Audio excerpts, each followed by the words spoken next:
اب ہم کتاب تبلیغ دین کے دوسرے حصے مذموم اخلاق کی تفصیل اور طہارت قلب کا بیان کی دوسری اصل کا آغاز کرتے ہیں، جس کا عنوان ہے کثرت کلام کی ہوس اور فضول گوئی کا بیان۔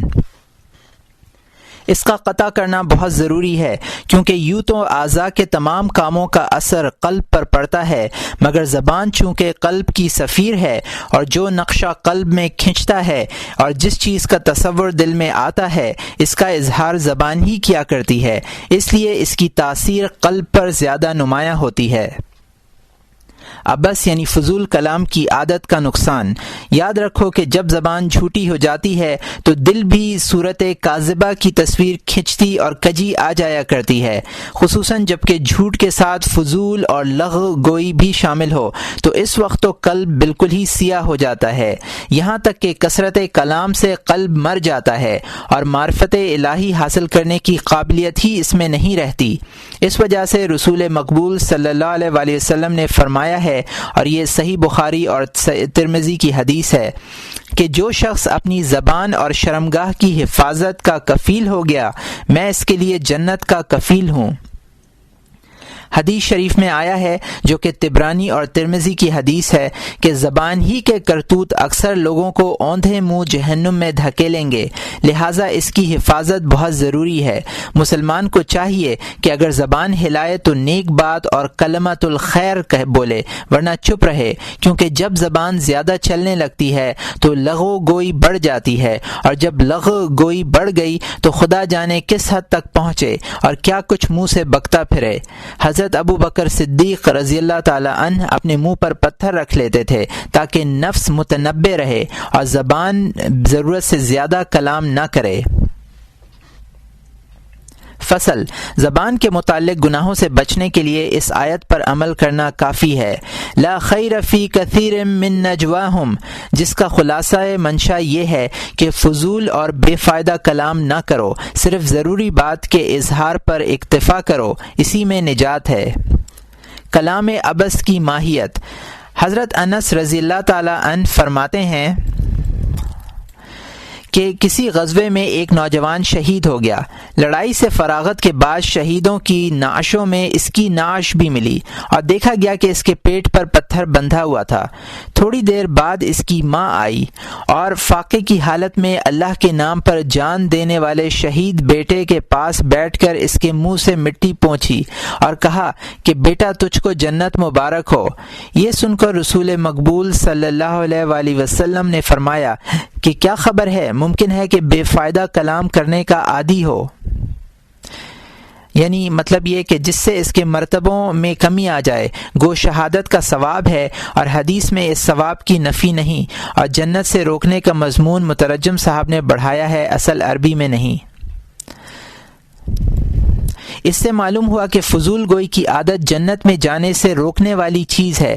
مسلمان کو وہی بات زبان سے نکالنی چاہیے جس میں یا کوئی ثواب حاصل ہو یا کوئی نقصان رفع ہو، اور جس بات کے زبان سے نکالنے میں نہ کوئی ثواب ہوتا ہے نہ کچھ نقصان رفع ہوتا ہے تو وہ عبث اور فضول ہے، اور اس سے احتراز کرنے کی ضرورت ہے۔ جتنی دیر فضول گوئی میں مشغول رہتے ہو، اگر یہ وقت ذکر الہی میں صرف ہو تو نیکیوں کا کتنا بڑا خزانہ جمع ہو جائے۔ پھر بھلا خزانے کو چھوڑنا اور پتھر ڈھیلے جمع کرنا کون سی عقل مندی ہے؟ اور اگر فضول گوئی سے بڑھ کر دروغ گوئی تک نوبت پہنچی اور زبان سے غیبت اور گالیاں اور فحش یعنی ایسی باتیں نکلنے لگیں جن میں نفع تو درکنار الٹا دین کا ضرر اور نقصان ہے، تب تو ایسی مثال ہوگی کہ بھرپور خزانہ چھوڑ کر آگ کے الاؤ میں جا گھسے۔ اللہ پناہ میں رکھے۔ ناول اور تاریخ وغیرہ کا مطالعہ۔ اس حالت سے تمام قصے کہانیاں، سفر نامے، مختلف ملکوں کی تاریخیں اور باشندگان دنیا کے لباس و خوراک اور طرز معاشرت و تمدن کے تذکرے اور تجارتوں، حرفتوں، صنعتوں کے حالات، سب اسی فضول اور عبث کلام میں داخل ہیں جس میں مشغول ہونا معیوب ہے اور آیت مذکورہ کے منشا کے بالکل خلاف ہے۔ فصل زبان کے متعلق 20 آفتیں ہیں، اور چونکہ ہر ایک کی جدا جدا تشریح کا یہ موقع نہیں ہے، اس لیے مختصر طور پر یہاں صرف ان 5 گناہوں کو بیان کیے دیتے ہیں جن میں لوگ بکثرت منہمک ہیں اور جن سے زبان گویا نجاستوں کی خوگر ہو گئی ہے۔ پہلی آفت جھوٹ بولنا ہے۔ حدیث میں آیا ہے کہ آدمی جھوٹ بولتا ہے یہاں تک کہ اس کا عادی ہو جاتا ہے اور خدا کے ہاں جھوٹا لکھ لیا جاتا ہے۔ ہنسی مذاق کا جھوٹ۔ جناب رسول اللہ صلی اللہ علیہ وآلہ وسلم فرماتے ہیں کہ جھوٹ بولنا مسلمان کی شان نہیں، اور ایمان اور جھوٹ ایک جگہ جمع نہیں ہو سکتے۔ یاد رکھو کہ جھوٹ بولنے سے قلب میں کجی آ جاتی ہے اور خواب بھی سچے نظر نہیں آتے، اس لیے مذاق میں بھی دوسروں کے ہنسانے کو جھوٹ نہ بولو، اور ہمیشہ جھوٹے خیالات اور خطرات سے قلب کو بچائے رکھو، ورنہ قلب میں کجی پیدا ہو جائے گی۔ اور تجربہ اس کا شاہد ہے کہ ایسے آدمیوں کو خواب بھی سچا نظر نہیں آتا۔ ایک مرتبہ کسی عورت نے اپنے صغیر سن یعنی چھوٹے بچے کو بلایا اور کہا کہ آؤ ہم تمہیں ایک چیز دیں گے۔ رسول اللہ صلی اللہ علیہ وآلہ وسلم نے اس عورت سے دریافت فرمایا کہ اگر بلانے سے بچہ آ گیا تو کیا چیز دے گی؟ عورت نے کہا چھوارے دے دوں گی۔ آپ صلی اللہ علیہ وآلہ وسلم نے فرمایا کہ اگر کچھ دینے کا ارادہ نہ ہوتا اور صرف بہلانے کے لیے ایسا لفظ نکلتا تو یہ بھی زبان کا جھوٹ شمار ہوتا۔ کذب مصلحت آمیز کا جواز اور اس کی حکمت۔ البتہ ضرورت کے وقت جھوٹ بولنا بھی جائز ہے، بشرط یہ کہ سچ بولنے سے کسی ایسے گناہ یا نقصان کا اندیشہ ہو جو جھوٹ کے گناہ سے زیادہ ہے۔ مثلا 2 مسلمانوں میں صلح کرا دینے، یا جہاد میں دشمن کو دھوکہ دینے، یا بیوی کو رضامند اور خوش کرنے کے لیے جھوٹ بول دینے کی حدیث میں اجازت آئی ہے۔ اس کی وجہ یہی ہے کہ مسلمانوں میں عداوت اور رنج رہنے سے جو برا نتیجہ پیدا ہوگا وہ جھوٹ کے نقصان سے بڑھا ہوا ہے۔ اسی طرح جنگ کے راز کا پوشیدہ رکھنا ضروری ہے، کیونکہ اگر دشمن کو اطلاع ہوئی اس کو حملے کا موقع ملے گا اور ہزاروں پاک جانیں تلف ہو جائیں گی۔ اس لیے اصل بات کا ظاہر نہ کرنا اور جھوٹی بات بتا دینا افضل ہوا۔ اسی طرح خاوند کے بعض اسرار بیوی سے مخفی رہنے کے قابل ہیں، پس اگر راست گوئی کے سبب کوئی خیال اس پر ظاہر ہو گیا اور میاں بیوی میں نا اتفاقی ہو گئی تو جو برا اثر پیدا ہوگا اس میں جھوٹ بولنے کی بنسبت زیادہ گناہ ہے۔ پس ایسی صورت میں جھوٹ بولنے کی اجازت ایسی ہے جیسے کوئی شخص 2 بلاؤں میں مبتلا ہے تو آسان اور ہلکی مصیبت کو ترجیح دے کر اختیار کر لیتا ہے۔ اس کی مثال ایسی سمجھو کہ جیسے کسی شخص کے بھوکا مر جانے کا اندیشہ ہو تو اس کے لیے مردار بھی حلال ہے۔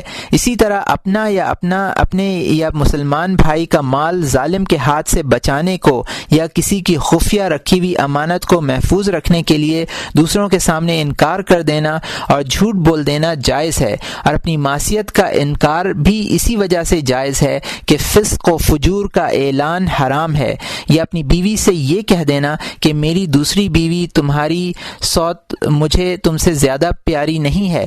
یہ سب باتیں اسی بنا پر جائز ہیں کہ اس جھوٹ سے ایک ضرر دفع کیا گیا ہے۔ تحصیل مال و جاہ کے لیے جھوٹ بولنا حرام ہے، البتہ روپیہ کمانے یا عزت و جاہ حاصل کرنے کی غرض سے جھوٹ بولنا ہرگز حلال نہیں ہے، کیونکہ اگر مال و جاہ نہ بڑھے تو کوئی نقصان نہیں ہوتا، زیادہ سے زیادہ یہ ہے کہ سچ سے نفع حاصل نہیں ہوتا، اور نفع کا حاصل نہ ہونا نقصان نہیں کہلاتا ہے۔ اس باریکی کو اکثر لوگ نہیں سمجھتے اور اکثر اس غرض کے لیے جھوٹ بولا کرتے ہیں، حالانکہ یہ قطعی حرام ہے، اور در حقیقت ان کے دین کی تباہی کا یہی سامان ہے، کیونکہ ضرورت اور بے ضرورت میں تمیز نہیں کرتے۔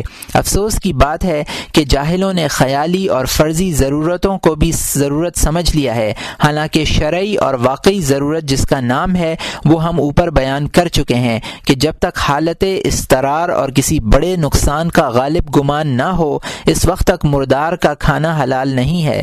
ایسے ہی جھوٹ بولنا جو شرعاً حرام ہے وہ بھی جائز نہیں ہے۔ ضرورت پر بھی توریہ کرنا چاہیے، نہ کہ صریح جھوٹ۔ اس شدید ضرورت کے موقع پر بھی حتی الامکان تعریض اور توریہ ہی کرنا چاہیے کہ نفس کو جھوٹ بولنے کی عادت نہ ہو جائے۔ شیخ ابراہیم رحمۃ اللہ علیہ گھر کے اندر کسی ضروری کام میں مشغول ہوتے اور کوئی شخص ان کو باہر بلاتا تو خادمہ سے کہہ دیتے کہ یوں کہہ دے کہ مسجد میں ڈھونڈو، اور حضرت شعبی رحمۃ اللہ علیہ انگلی سے ایک دائرہ کھینچ کر خادمہ سے فرماتے کہ اس دائرے کے اندر انگلی رکھ کر کہہ دے کہ یہاں نہیں ہے۔ اس تعریض سے اپنا مقصد بھی حاصل ہو جاتا تھا اور حقیقت میں جھوٹ بھی نہ ہوتا تھا، البتہ صورت جھوٹ کی سی تھی، اور یہی تعریض و توریہ کہلاتا ہے۔ اس قسم کی تعریضیں معمولی غرض کے لیے بھی جائز ہیں جبکہ کسی کا حق ضائع نہ ہو۔ مزاح اور خوش طبعی میں توریہ کا استعمال۔ ایک بڑھیا عورت سے رسول اللہ صلی اللہ علیہ وسلم نے مزاح کے طور پر یوں فرما دیا تھا کہ بڑھیا جنت میں کبھی نہ جائے گی۔ یہ سن کر بڑھیا رونے لگی، کیونکہ جو مطلب ظاہری لفظوں سے سمجھ میں آتا تھا وہ یہی تھا کہ کوئی بڑھیا بھی جنتی نہیں ہے، حالانکہ مراد یہ تھی کہ بڑھاپے کی حالت سے جنت میں نہ جائے گی، بلکہ جو بڑھیا بھی جنت میں جائے گی وہ جوان بن کر جائے گی۔ یا مثلا ایک شخص نے رسول مقبول صلی اللہ علیہ وسلم سے سواری کے لیے اونٹ مانگا تو آپ نے فرمایا کہ اچھا ٹھہرو، ہم تمہیں اونٹ کا بچہ دیں گے۔ یہ سن کر سائل نے عرض کیا کہ بچہ لے کر کیا کروں گا؟ اس وقت آپ نے تعریض کا مطلب سمجھا دیا کہ میاں بڑا اونٹ بھی تو آخر کسی اونٹ ہی سے پیدا ہوا ہے، جس اونٹ سے پیدا ہوا اس کا تو بچہ ہی ہے۔ یا مثلا ایک شخص سے آپ نے فرمایا کہ تمہاری آنکھ میں سفیدی ہے، اور ظاہر ہے کہ سب کی آنکھ میں سفیدی ہوتی ہے، مگر چونکہ بظاہر یہ مطلب سمجھ میں آتا تھا کہ پتلی میں عیب اور سفیدی کا مرض ہوتا ہے، اس لیے سننے والے کو فکر لاحق ہو کر اچھا خاصا مزہ ہو گیا۔ اس قسم کی تعریضیں بیوی بچوں سے خوش طبعی کے طور پر جائز ہیں۔ اس طرح اگر کوئی شخص کھانا کھانے کی صلاح کرے اور تمہیں باوجود بھوک ہونے کے کھانا منظور نہ ہو تو یہ ہرگز نہ کہو کہ مجھے بھوک نہیں ہے، کیونکہ جھوٹ ہوگا، بلکہ تعریض کر لو، بلکہ یوں کہہ دو کہ میں اس وقت نہ کھاؤں گا، آپ نوش فرمائیے وغیرہ۔ زبان کی دوسری آفت غیبت کرنا ہے۔ حق تعالی فرماتا ہے کہ کیا تم میں سے کوئی پسند کرتا ہے کہ اپنے مردہ بھائی کا گوشت کھائے؟ غیبت کرنا متوفی مسلمان کا گوشت ہی کھانا ہے، پس اس سے لازمی پرہیز کرو۔ حدیث میں آیا ہے کہ غیبت زنا سے بھی سخت تر ہے۔ رسول مقبول صلی اللہ علیہ وسلم فرماتے ہیں کہ شب معراج میں میرا گزر ایسی جماعت پر ہوا جو اپنے منہ اپنے ناخن سے نوچ رہے تھے، یہ لوگ غیبت کیا کرتے تھے۔ غیبت کی حقیقت۔ کسی مسلمان کے پیٹھ پیچھے اس کے متعلق کوئی واقعی بات ایسی ذکر کرنی کہ اگر وہ سنے تو اس کو ناگوار گزرے، غیبت کہلاتی ہے۔ مثلا کسی کو بے وقوف یا کم عقل کہنا، یا کسی کے حسب و نسب میں نقص نکالنا، یا کسی کی کسی حرکت یا مکان یا مویشی یا لباس غرض جس سے یہ بھی اس کو تعلق نہ ہو، اس کا کوئی عیب ایسا بیان کرنا جس کا سننا اسے ناگوار گزرے، خواہ زبان سے ظاہر کی جائے یا رمز و کنایا سے یا ہاتھ سے اور آنکھ کے اشارے سے یا نقل اتاری جائے، یہ سب غیبت میں داخل ہے۔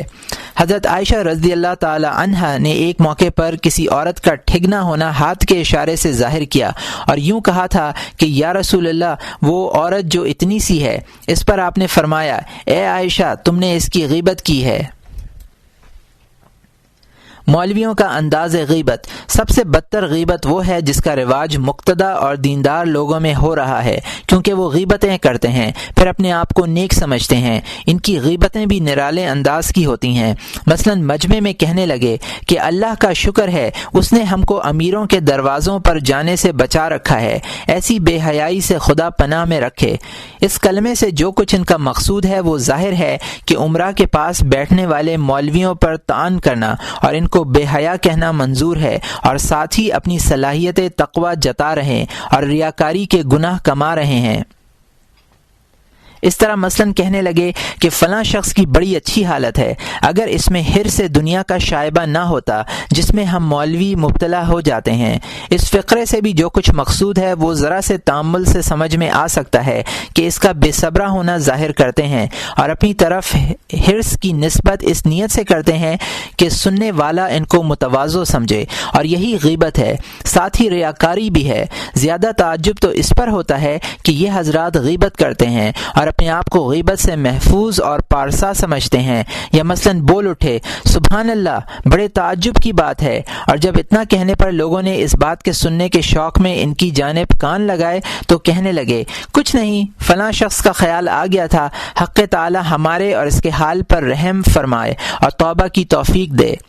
اس فقرے کا جو کچھ بھی منشا ہے وہ عقل مند پر مخفی نہیں ہے، کیونکہ ان کا یہ کلمہ ترحم و شفقت یا دعا کی نیت سے نہیں ہوتا، جیسا کہ ظاہری الفاظ سے وہم پڑتا ہے، اس لیے کہ اگر دعا کرنی مقصود ہوتی تو دل ہی دل میں کیوں نہ کر لیتے۔ سبحان اللہ کہہ کے لوگوں کو متوجہ کرنا اور معصیت کا اشارہ کرنا ہی کیا ضروری تھا، یا کسی شخص کا عیب ظاہر کرنا بھی کوئی شفقت یا خیر خواہی کی بات ہے؟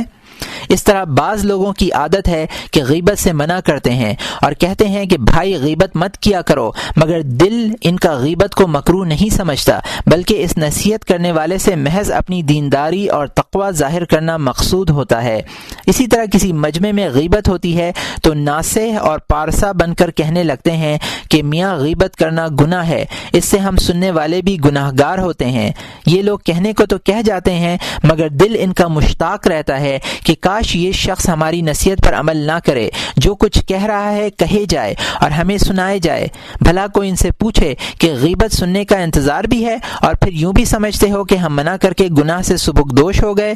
یاد رکھو کہ جب تک غیبت کرنے اور سننے کو دل سے برا نہ سمجھو گے، اس وقت تک غیبت کے گناہ سے ہرگز نہ بچو گے، کیونکہ غیبت کرنے والا اور سننے والا دونوں برابر ہیں، اور جس طرح زبان سے غیبت کرنا حرام ہے، اسی طرح دل سے غیبت کرنا بھی حرام ہے۔ البتہ چند صورتوں میں خاص لوگوں کی غیبت کرنا جائز ہے، جس کی تفصیل ہم بیان کرتے ہیں۔ مظلوم کو ظالم کی غیبت کرنا جائز ہے۔ اول، مظلوم شخص ظالم کی شکایت اگر افسر اعلیٰ تک پہنچائے اور اپنے اوپر سے ظلم رفع کرنے کی نیت سے اس کے مظالم بیان کرے تو گناہ نہیں ہے، البتہ ظالم کے عیوب کا ایسے لوگوں سے بیان کرنا جنہیں اس کو سزا دینے یا مظلوم کے اوپر سے ظلم رفع کرنے کی طاقت نہ ہو، بدستور غیبت میں داخل اور حرام ہے۔ ایک بزرگ کی مجلس میں حجاج بن یوسف کا ذکر آ گیا تو انہوں نے یوں فرمایا کہ حق تعالی انصاف کے دن مظلوموں کا بدلہ حجاج سے لے گا، اور حجاج کا بدلہ اس کی غیبت کرنے والوں سے لے گا، اس لیے کہ بہترے آدمی حجاج کے مظالم ایسے آدمیوں کے سامنے بیان کرتے ہیں جن کو حجاج کے کیے ہوئے ظلم رفع کرنے کی طاقت نہیں ہے، تو ایسے لوگوں کے سامنے حجاج بن یوسف کی غیبت کس طرح جائز ہو سکتی ہے؟ بدعتی کی غیبت کرنا جائز ہے۔ دوم، کسی شخص سے کوئی بدعت یا خلاف شرع امر کے رفع کرنے میں مدد لینی ہو یا کسی کو اس فتنے سے بچانا ہو تو اس سے بھی ان بدعتی لوگوں کا حال بیان کرنا اگرچہ ان کی غیبت کرنا ہے مگر جائز ہے۔ فتوے کی ضرورت سے کسی کی غیبت کرنا درست ہے۔ سوم، مفتی سے فتویٰ لینے کے لیے استفتاء میں امر واقعی کا اظہار کرنا بھی جائز ہے، اگرچہ اس اظہار حال میں کسی کی غیبت ہوتی ہو۔ دیکھو رسول اللہ صلی اللہ علیہ وسلم سے حضرت ہندہ رضی اللہ تعالی عنہ نے عرض کیا کہ یا رسول اللہ، میرا خاوند ابو سفیان رضی اللہ تعالی عنہ اتنا بخیل ہے کہ بقدر کفایت بھی مجھ کو خرچ نہیں دیتا، اور ظاہر ہے کہ یہ ابو سفیان رضی اللہ تعالی عنہ کی شکایت اور غیبت تھی، مگر چونکہ مفتی شریعت سے استفسار کیا جا رہا ہے کہ اس صورت میں میرے لیے شریعت کیا حکم دیتی ہے، لہٰذا غیبت میں کچھ حرج نہیں، مگر یہ یاد رکھنا چاہیے کہ اس صورت میں بھی یہ غیبت اس وقت جائز ہے جب اس میں اپنا یا کسی مسلمان کا فائدہ مقصود ہو۔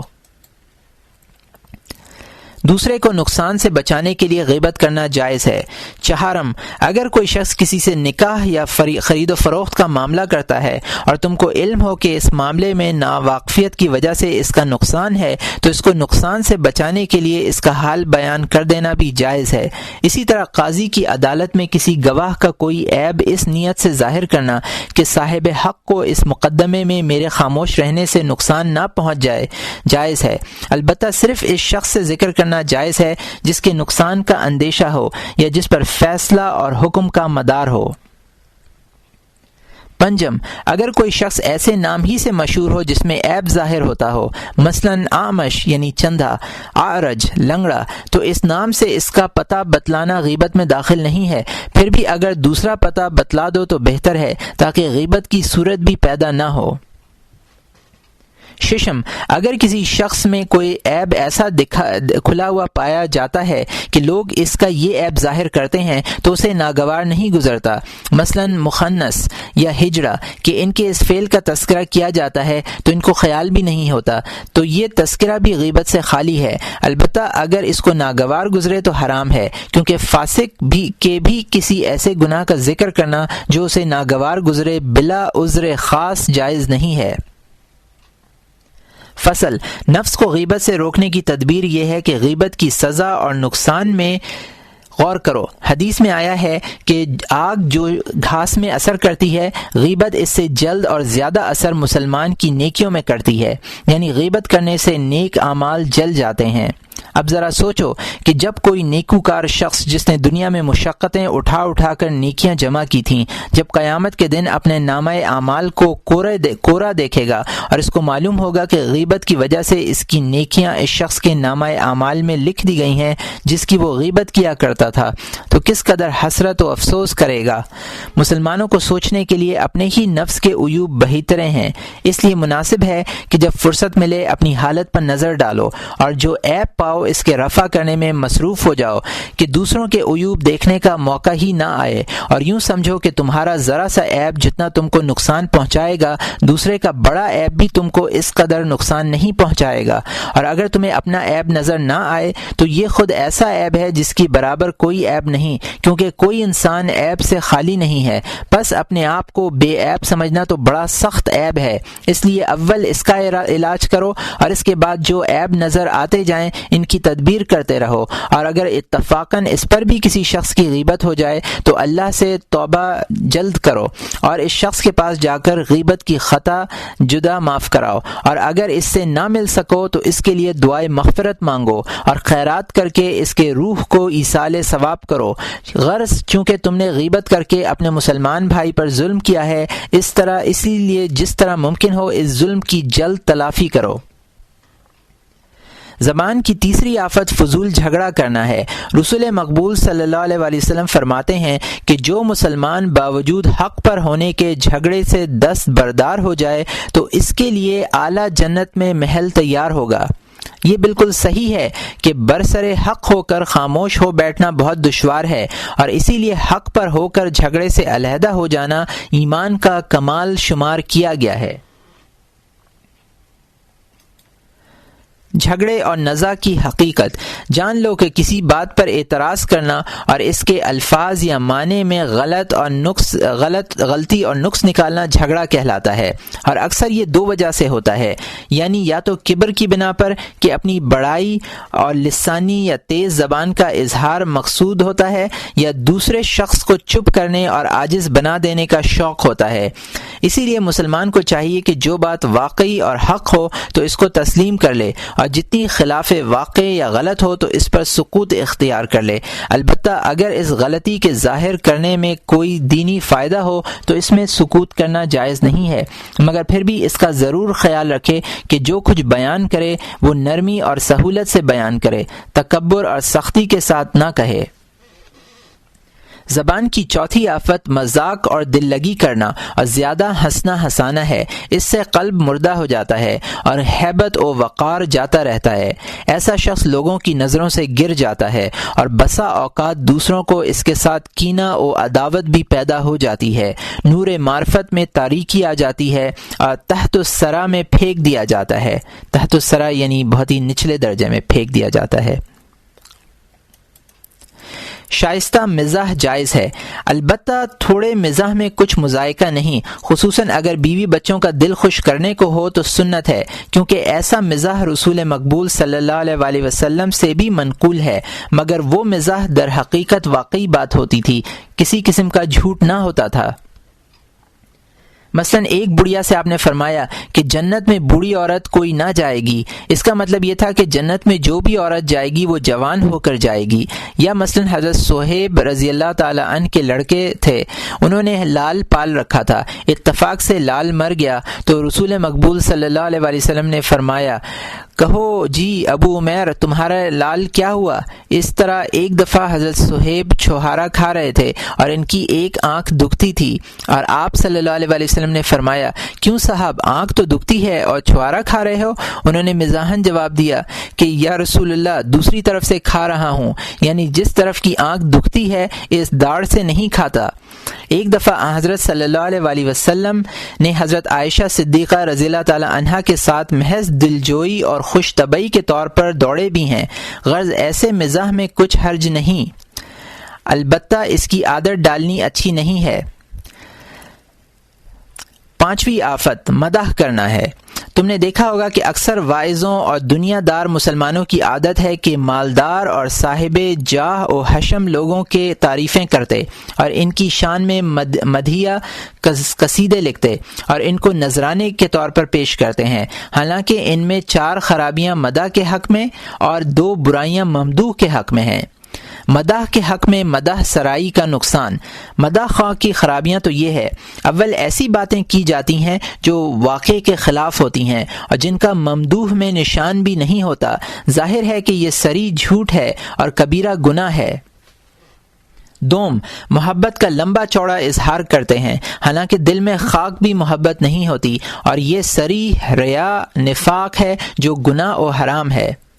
سوم، اٹکل کے تیر چلاتے ہیں اور جو بات یقینی طور پر معلوم نہیں محض تخمین و گمان کی بنا پر ان کو واقعی ظاہر کیا جاتا ہے، مثلا یہ کہ آپ بڑے متقی ہیں، نہایت منصف ہیں، حالانکہ رسول مقبول صلی اللہ علیہ وسلم فرماتے ہیں کہ کسی کی مدح کرنی ہو تو یوں کہا کرے کہ میرا گمان یہ ہے کہ آپ ایسے ہیں، کیونکہ ظنی باتوں کو واقعی بنانا کسی طرح بھی جائز نہیں۔ چہارم، اگر ظالم اور فاسق کی مدح کی جاتی ہے اور وہ اپنی تعریف سے خوش ہوتا ہے تو فاسق کو خوش کرنے والا مدح بھی فاسق اور نافرمان ہوا۔ حدیث میں آیا ہے کہ فاسق کی تعریف سے اللہ تعالی کا عرش کانپ اٹھتا ہے۔ حضرت حسن رحمۃ اللہ علیہ فرماتے ہیں کہ فاسق کی زندگی اور عمر کی زیادتی کی دعا کرنے والا شخص بھی فاسق ہے، کیونکہ وہ چاہتا ہے کہ فسق و فجور قائم اور دنیا میں مدت تک باقی رہے۔ ظالم اور فاسق شخص کی تو مذمت کرنی چاہیے تاکہ گھبرا کے ظلم و معصیت چھوڑ دے، نہ کہ تعریف۔ مدح سرائی کا ممدوح کو نقصان، اور ممدوح یعنی جس کی تعریف کی جائے اس کو جو 2 نقصان پہنچتے ہیں وہ یہ ہے، اول یہ کہ ممدوح یعنی جس کی تعریف کی جاتی ہے وہ مغرور ہو جاتا ہے اور اپنے نفس کو قابل تعریف سمجھنے لگتا ہے، حالانکہ یہ اس کی ہلاکت و تباہی کی جڑ ہے۔ حدیث میں آیا ہے کہ ایک شخص نے مجمع میں اپنے دوست کی تعریف کی تو رسول مقبول صلی اللہ علیہ وسلم نے فرمایا کہ تم نے اپنے دوست کی گردن کاٹ دی، مطلب یہ ہے کہ اس کے نفس میں خود پسندی اور بڑائی پیدا کر کے اس کو ہلاک کر دیا۔ دوم، اپنی تعریف سن کر پھولتا اور اعمال خیر میں سست پڑ جاتا ہے۔ حدیث میں آیا ہے کہ مسلمان بھائی کو کن چھری سے ذبح کر دینا اس سے بہتر ہے کہ اس کے منہ پر اس کی تعریف کی جائے، کیونکہ قتل سے تو دنیا ہی کی زندگی تلف ہوگی اور ان برے نتیجوں سے جن کا ہم نے ذکر کیا ہے آخرت کی باعظمت زندگی برباد ہو جائے گی۔ البتہ ان مضرتوں کا اندیشہ نہ ہو تو تعریف میں کچھ حرج بھی نہیں ہے، بلکہ بعض اوقات مستحب اور باعث اجر ہے۔ چنانچہ رسول مقبول صلی اللہ علیہ وسلم نے بعض صحابہ کی مدح فرمائی ہے۔ مثلا آپ صلی اللہ علیہ وسلم فرماتے ہیں کہ تمام دنیا کے ایمان کو ابو بکر کے ایمان کے ساتھ وزن کیا جائے تو ابو بکر ہی کا ایمان وزنی رہے گا۔ نیز فرماتے ہیں کہ اے عمر، اگر میں نبی بنا کر نہ بھیجا جاتا تو ضرور تم کو نبی بنایا جاتا، اور یہ ترمذی کی حدیث ہے۔ گویا حضرت عمر رضی اللہ تعالی عنہ میں نبوت و رسالت کی قابلیت کا انہی سے اظہار فرمایا، پس چونکہ صحابہ میں خود پسندی اور کوتاہی عمل کا اندیشہ نہ تھا، اس لیے ان میں نشاط پیدا کرنے کے لیے یہ مدح مستحب تھی کہ ان کی طاعات میں ترقی کا وسیلہ تھی۔ فصل مداح سے تکبر پیدا ہونے کا علاج۔ اگر کسی شخص کو کوئی مداح کرے اور تو اس کو چاہیے کہ اپنے اعمال اور خطرات و وساوس کا دھیان کرے اور سوچے کہ خدا جانے میرا انجام کس حالت پر ہونا ہے۔ واقعی یہ خوبیاں جو یہ شخص بیان کر رہا ہے اگر مجھ میں موجود بھی ہیں تو ابھی ان کا کیا اعتبار؟ نیز اپنی باطنی بیماریوں اور عیوب پر نظر کرے اور خیال کرے کہ یہ پوشیدہ عیب ایسے ہیں کہ اگر اس مداح کو معلوم ہو جائیں تو میری مداح کبھی نہ کرے۔ غرض مسلمان کو چاہیے کہ اپنی تعریف سن کر خوش نہ ہو بلکہ اس کو دل سے مکروہ سمجھے۔ اسی کی جانب رسول مقبول صلی اللہ علیہ وسلم اشارہ فرماتے ہیں کہ مداح کے منہ میں مٹی بھر دو۔ حضرت علی کرم اللہ وجہہ کی جب مداح ہوتی تھی تو یوں دعا مانگتے پھرتے تھے کہ اے اللہ میرے جو گناہ انہیں معلوم نہیں ہیں وہ بخش دیجئے، اور جو کچھ یہ کہہ رہے ہیں اس کا مجھ سے مواخذہ نہ کیجیے، اور مجھے ان کے گمانوں سے بہتر بنا دیجیے۔ میں جیسا ہوں آپ ہی خوب جانتے ہیں، یہ نہیں جانتے۔